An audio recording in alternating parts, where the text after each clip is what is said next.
Good day everyone. Welcome to our presentation on assignment 3, which is normalizations of a database schema. We are Group B from STIDK2014, Database System and Information Retrieval. I'm Kavina Sivaguru and with me are Swashini and Noor Arya. Today we will walk you through how we normalize a sales order system step by step. Let's get started. I will presenting about database normalization using a chosen schema, which is the sales order system. As an example, the sales order system shown is still in a normalized form. All sales order information is stored in a single table, including order ID, customer name, customer address, and multiple product details, such as product 1, QT11, product 2, QTY2, product 3, QTY3, along with total amount. This structure contains repeating attributes and may lead to data redundancy, which makes the database harder to manage and maintain. This slide shows the unnormalized table, which is orders unnormalized. In this table, all order, customer, and product information are stored together in one table. Each order can have more than one product, such as product 1, product 2, and product 3, with their quantities. There are several issues in this unnormalized schema. First, there are repeating groups, where similar data like product 1, product 2, product 3, and Q211, Q2Y2, Q2Y3 are stored in multiple columns. This violates the atomicity rule. Second, data redundancy occurs because customer information, such as customer name and customer address, is repeated in multiple orders. Third, there is a partial dependency, where customer name and customer address depend only on customer ID and not on the full primary key.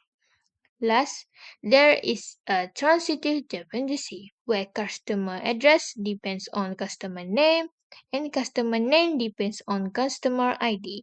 Because of these issues, the table needs to be normalized to one normal form. Normalize the schema into first normal form 1 and F. The main goal of first normal form is to remove repeating data and make sure each value is stored properly. First, repeating groups are removed.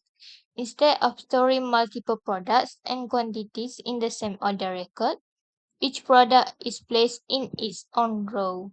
This makes the data more organized and easier to manage. Next, atomic values are ensured. Each column now holds only one value per row. For example, the product column stores only one product name, and the Q1 column stores only one quantity for that product. Next, each row must be uniquely identified. A composite primary key made up of order ID and product is used so that every row represents a unique product within an order. The resulting table in first normal form called orders 1 and F. In this table, each row represents one product for an order instead of having multiple products in a single row. The order and customer information may appear multiple times, but the product and quantity values are now stored separately for each row. This means there are no repeating groups and every column contains only one value. Each record in this table can be uniquely identified using a composite key, which is order ID and product.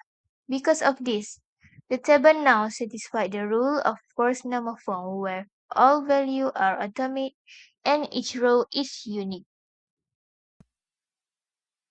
Moving from the first normal form to second normal form is a crucial step in eliminating a partial dependencies, a type of data redundancy where certain attributes depend on only part of composite primary key, not the whole key.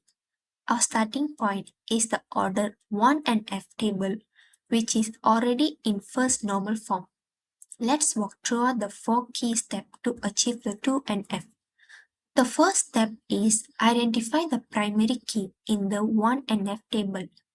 In our order 1NF table, the primary key is composite key made up of order ID and product.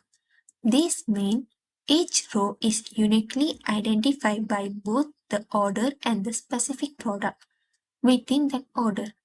Moving to the second step, which is identify the partial dependency. Now we look for the partial dependencies. We notice that customer ID, customer name, and customer address depend only on order ID, not on the fully composite key.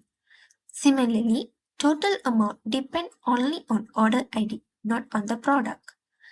These are classic example of partial dependency because they rely on just one part of the primary key, leading to unnecessary repetition. Third step is remove partial dependency by decomposing tables. To resolve this, we decompose the original table into three separate tables. The first one, order detail, which depend on the fully composite key, which, for example, order ID plus product. Second one is customer information, which is depends only on customer ID. Third is order summary, which depend only on orders ID.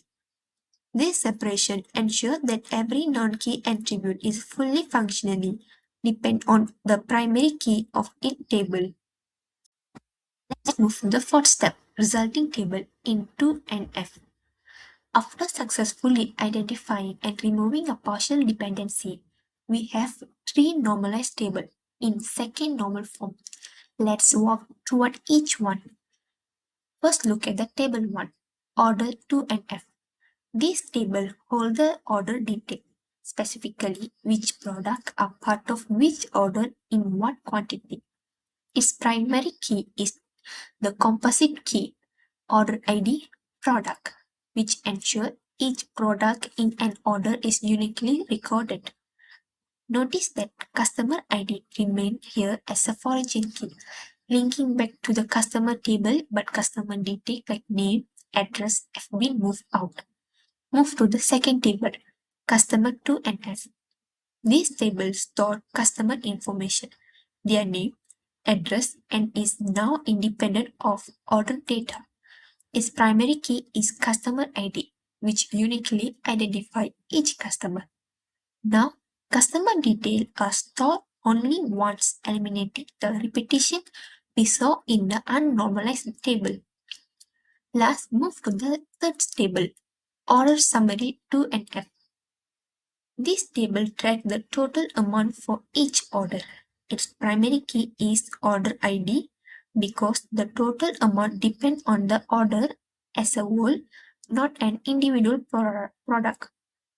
This separation ensures that financial data is cleanly separated from product level detail.